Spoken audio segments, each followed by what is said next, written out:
हम लोग मापन और मात्रक का ऑब्जेक्टिव क्वेश्चन पढ़ेंगे।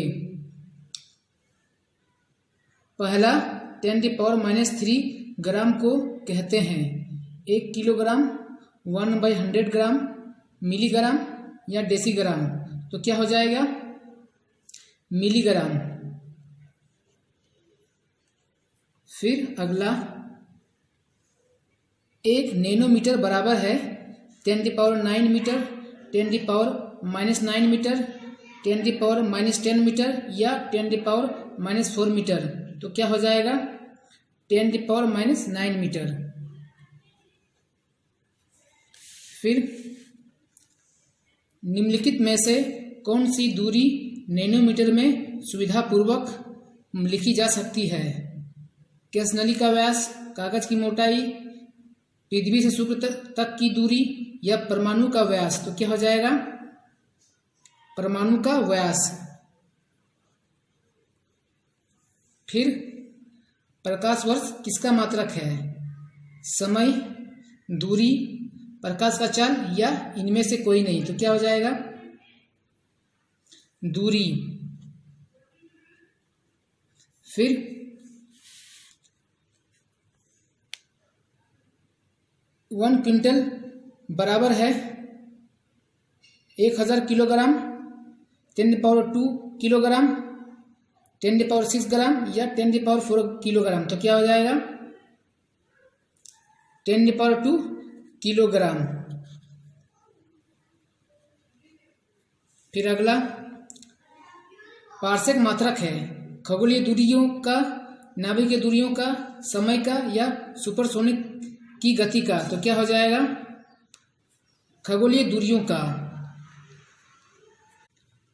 एक पार्सेक का मान है एक प्रकाश वर्ष 3.2616 प्रकाश वर्ष, 10⁻6 किलोमीटर या 10⁻15 मीटर। तो क्या हो जाएगा?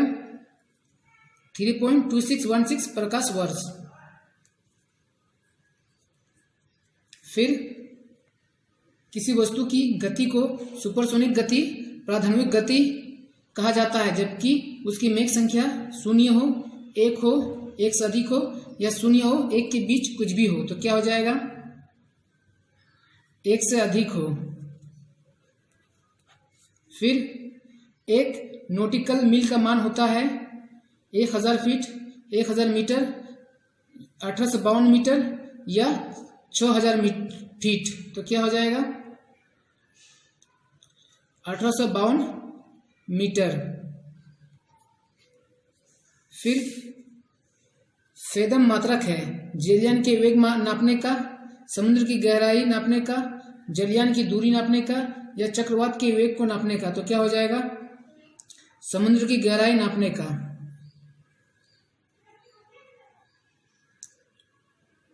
फिर अगला फेदम बराबर है 3 फीट, 1 मीटर, 6 फीट या 10 मीटर का। तो क्या हो जाएगा? 6 फीट।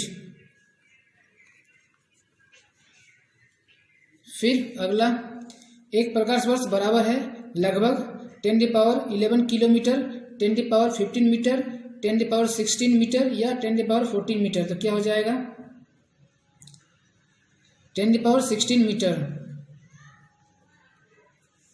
फिर जड़त्व आघूर्ण का मात्रक है kilogram metre, kilogram square, metre square या किलोग्राम स्क्वायर मीटर या किलोग्राम मीटर स्क्वायर। तो क्या हो जाएगा? Kilogram metre square. फिर एक माइक्रोन में एंगस्ट्रॉम की संख्या होती है 10⁴, 10⁶, 10⁹ या 10⁻10। तो क्या हो जाएगा? 10⁴। फिर प्रतिबल का मात्रक है newton, newton metre, newton metre square या न्यूटन मीटर -2। तो क्या हो जाएगा? Newton metre -2। फिर विकृति का मात्रक है मीटर प्रति मीटर, न्यूटन प्रति मीटर या कोई मात्रक नहीं। तो क्या हो जाएगा? कोई मात्रक नहीं। फिर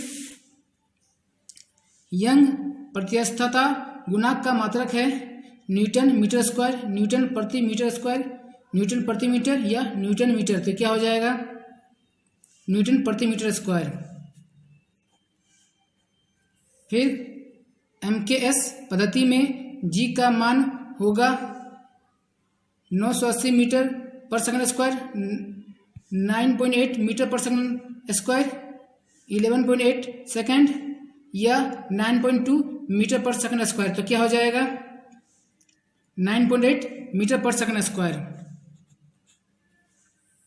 फिर SI पद्धति में ताप का मात्रक है degree centigrade, degree Celsius, kelvin या डिग्री फ़ारेनहाइट। तो क्या हो जाएगा? केल्विन।